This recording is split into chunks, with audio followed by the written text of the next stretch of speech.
Terus katanya, kata Arif, oh yo buktikan Nabi Muhammad itu ada di surga. Lalu tadi saya bawa dalil apa teman-teman? Aku mendatangi surga, kata Nabi Muhammad. Aku yang buka pintu surga pertama kali. Bah. Tolong bantu subscribe dan like ya teman-teman. Dan jangan lupa Disa, biar teman-teman kita terselamatkan dari pemurtadan. Sekian, terima kasih. Ngapain kau berkutat putar sana putar sini? Percaya artinya menyembah, kan kacau percaya menyembah. Aduh teman-teman, saya baru pahamnya, baru pelajaran baru bagi saya. Yang namanya mendatangi pasti masuk ya. Yang namanya percaya menyembah, yang namanya mengikuti artinya menuhankan. Oh, pelajaran baru. Nggak ada, saya belajar selama sekolah kayak gitu nggak ada, jujur teman-teman, nggak ada ya.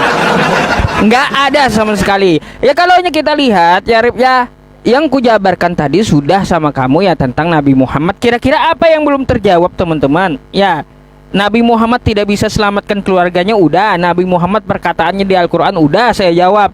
Maryam 71 udah dijabarkan, nggak ada bantahan juga gitu, bisanya ngeles. Mana perintah Yesus ya, kehendak Bapa agar menuhankan dia, nggak ada tekstual juga. Kalau Arif cari tekstual ya memang Al-Quran saya itu ya Arif ya, dia ada asbabun nuzulnya gitu, bukan tersusun seperti satu perikop, enggak. Kamu harus pahami itu. Makanya ku jabarkan dalil-dalilnya Nabi Muhammad adalah jalan kebenaran dan hidup. Bukan berarti saya menyamakan dengan Yohanes 14 nomor 6, bukan. Macam mana pula, kami pun punya ayatnya yang kayak gitu.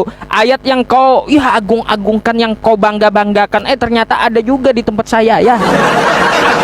Terus ya teman-teman, satu lagi nih, di mana Nabi Muhammad katanya, oh nih teman-teman, Nabi Muhammad di mana? Oh, saat ini di mana nih Nabi Muhammad? Ya. Kata Nabi Muhammad, aku mendatangi pintu surga dan minta untuk dibukakan. Penjaga surga pun berkata, siapa kamu? Aku menjawab, Muhammad.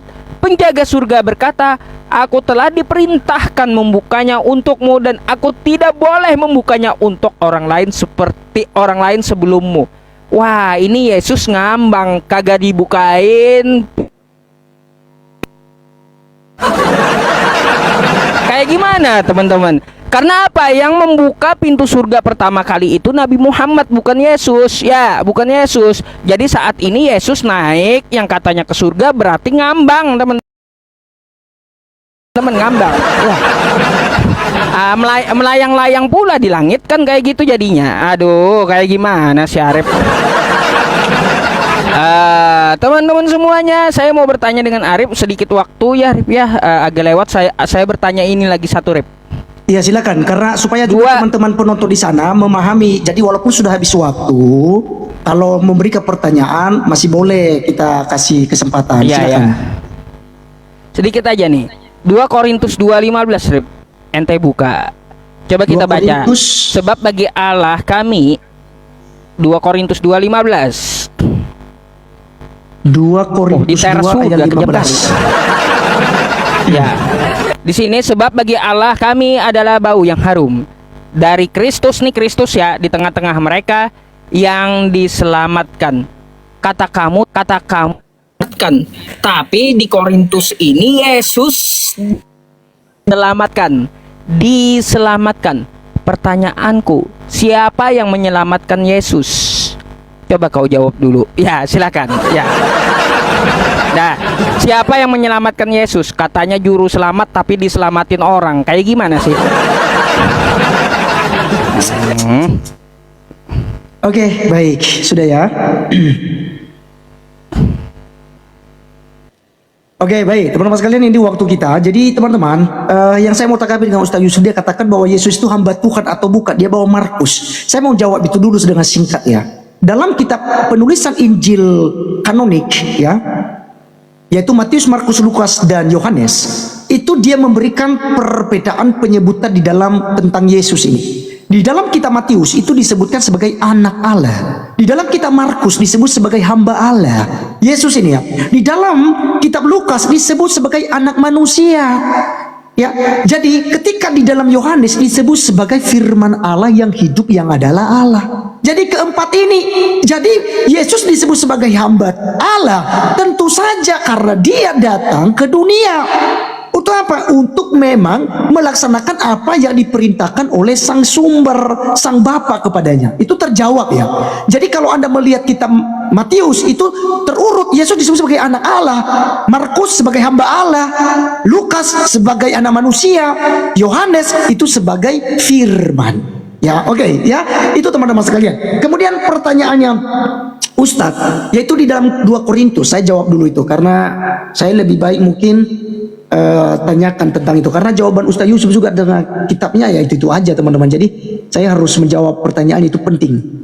Perhatikan ya, kecemasan dan kelegaan Paulus di Troas dan di Makedonia. Ketika aku tiba di Troas untuk memberitakan Injil Kristus, aku dapati bahwa Tuhan telah membuka jalan untuk pekerjaan di sana. Tapi hatiku tidak merasa tenang karena aku tidak menjumpai saudaraku Titus. Sebab itu aku minta diri dan berangkat ke Makedonia. Tapi syukurlah bagi Allah yang dalam Kristus selalu membawa kami di jalan kebenangannya. Dengan perantaraan kami, ia menyebarkan keharuman pengenalan akan Dia di mana-mana. Sebab bagi Allah kami adalah bau yang harum dari Kristus di tengah-tengah mereka yang diselamatkan dan di antara mereka yang binasa. Bukan Yesusnya yang diselamatkan, tetapi di antara orang-orang yang percaya kepada Yesus yang diselamatkan dan di antara mereka yang binasa. Jadi jangan Anda memframing ayat ini seakan-akan Yesus yang diselamatkan. Yesus tidak ada konsepnya mau diselamatkan Pak Ustadz di dalam kekristenan. Karena Allah mengutus firman-Nya menjadi manusia untuk mati di kayu salib. Kalau Yesus diselamatkan, nggak ada itu penebusan dosa, sia-sia. Makanya Rasul Paulus bilang, kalau tidak ada kebangkitan saja, kata Rasul Paulus, maka sia-sia saja kepercayaan kita kepada Yesus Kristus. Tapi Yesus dibangkitkan pada hari yang ketiga itu sebagai bukti bahwa Dia tidak takluk pada maut. Dia mengalahkan maut dan Dia membawa kita ke dalam kerajaan surga. Kemudian teman-teman tadi Ustaz Yusuf berkata yang letter lead gitu. Ya buktinya kan gini, Anda meminta letter lead kepada saya terkait tentang Nabi Muhammad, tentang Yesus Kristus, mengatakan aku adalah Allah sembahlah aku. Saya balik, saya mu'alaf, saya ucapkan 2 kalimat syahadat saat ini juga Ustaz. Kalau Anda bisa membuktikan kepada saya, Yesus katakan aku bukan Allah, jangan sembah aku. Letter lead ayatnya. Saya ucapkan 2 kalimat syahadat, asyhadu alla ilaha dan seterusnya. Saya akan ucapkan Pak Ustadz. Kalau Anda bisa buktikan itu, kan tidak bisa buktikan. Sama, Anda menuntut harus sama dengan akulah jalan kebenaran dan hidup. Pak Ustadz, tadi saya catat. Tadi Pak Ustadz Yusuf sendiri yang bilang begitu. Nabi Muhammad adalah jalan kebenaran dan hidup. Maka saya minta secara letterlet itu, secara tertulis di mana Nabi Muhammad mengaku sebagai akulah jalan kebenaran dan hidup. Di mana? Apakah di hadis ataupun di Al-Quran? Tidak terjawab teman-teman. Nah berani Ustaz Yusuf jawab. Kenapa? Karena Ustaz Yusuf tidak tahu ya bahwa Muhammad sendiri tidak masuk surga. Bangga-bangga Nabi Muhammad yang buka nanti pintu surga katanya. Yang pertama kali Yohanes 14 ayat yang kedua tadi sudah Yesus katakan. Di rumah Bapakku banyak tempat tinggal. Kekristenan manapun, Kristen awam pun tahu kalau Bapak itu adanya di sorga. Makanya dia bilang, di rumah Bapakku banyak tempat tinggal. Yesus punya Bapak di mana? Di sorga. Jika tidak demikian, tentu aku mengatakannya kepadamu. Sebab aku pergi ke situ untuk menyediakan tempat bagi kamu. Jadi sudah sangat jelas. Bagaimana mungkin Nabi Muhammad? Sekarang gini, buktikan kepada saya bahwa saat ini Muhammad itu ada di sorga. Bisa buktikan itu bahwa Nabi Muhammad ada di surga saat ini, atau setidak-tidaknya lah ada di dalam Firdaus lah. Karena dalam kekristenan itu kan itu tingkatan-tingkatan surga. Firdaus itu ya tingkatan surga.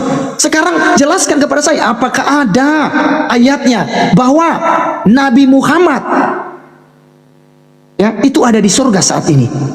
Ya, silakan Pak Ustadz buktikan kepada saya hal itu. Oke, yang terakhir saya konfirmasi, saya minta sedikit waktunya, masih putaran ya. Tadi saya cari bro, saya cari di dalam KBBI tentang mendatanginya tadi ya. Ini sedikit saja, sudah satu pertanyaan saya ya. Ini nih, mendatangi itu Pak Ustadz nih dari KBBI.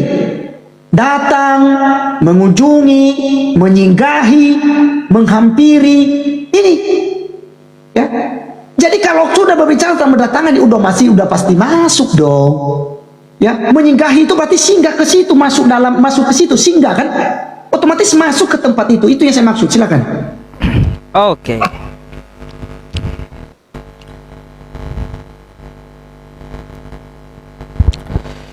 Aduh. Teman-teman semuanya, saya heran dengan kawan saya ini. Kenapa dia nggak malu ya? Pertama baca KBBI aja bilang mendatangi itu nggak ada memasuki gitu loh. Lalu dipaksanya di KBBI memasuki. Padahal di KBBI tidak ada tertulis memasuki. Ya mendatangi, masuki ya memasuki. Bahasa Arabnya pun juga beda kan kayak gitu. Masa udah saya analogikan sedikit ya tentang masalah mendatangi laut. Wah, ntar masuk laut, lemes, mati pula kau.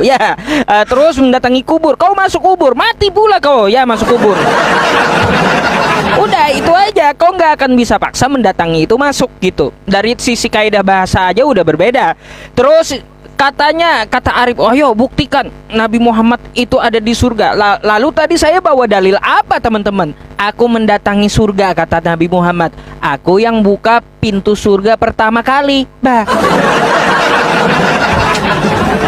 Terus minta buktikan Nabi Muhammad saat ini di surga. Surga itu gaib ya teman-teman ya. Saya masih di dunia gitu, belum di surga, belum lihat saya. Kalau seperti itu, coba saya tanya balik lagi ya sama kau. Buktikan Yesus saat ini di surga. Ya kayak gimana?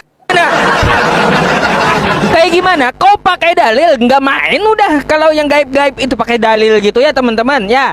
Buktikan coba saat ini. Apakah kau punya CCTV di surga? Tunjukkan sama aku ya. Kan kayak gitu jadinya ya. Membuktikan sesuatu yang gaib. Kalau dalil kita punya masing-masing dalil. Baik kalau kau mau buktikan Nabi Muhammad di surga, kayak punya CCTV aja saya di surga teman-teman. Maka saya akan balik lagi tanya ke Arif juga ya. Buktikan Yesus di surga saat ini kayak gimana? Kau ada kamera atau kayak gimana gitu ya? Aduh, memang Arif ini aneh-aneh juga. Ketika saya minta tekstualnya, mana Yesus menyuruh menyembah aku? Dia tanya pula, mana Yesus katanya jangan menyembah aku? Artinya kan apa? Yesus tidak memberikan perintah dan Yesus tidak diperintah, oke?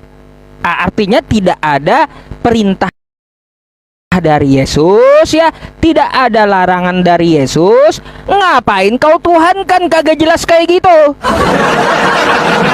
Itu malah merusak kamu bertanya kepadaku balik kayak gitu. Aku diem gitu. Diem. Aku memerintahkan kagak ada, melarang kagak ada. Kalau orang menyembah aku, pasti ku tanya balik, ngapain kau nyembahku? Kan gak aku perintahkan. Kalaunya aku diem, lalu ada orang melarang untuk menyembahku. Ya betul, kamu betul. Aku nggak ada perintahin kamu nyembahku. Ngapain kau sembahku? Janganlah, jangan. Ya itu larangan. Jadi yang kagak jelas orang diem dituhankan, jadinya kagak jelas Tuhannya, Rip ya. Aduh, kayak gimana sih? Jadi yang jelas lah bertuhan itu. Jangan ya kamu ya sana sini cari ayat pembenaran padahal tekstualnya nggak ada. Kalau yang nggak ada jujurlah samaku. Aku nggak akan mengejar kamu lagi gitu ya. Kalau kamu mau jujur. Jadi seperti itu ya teman-teman.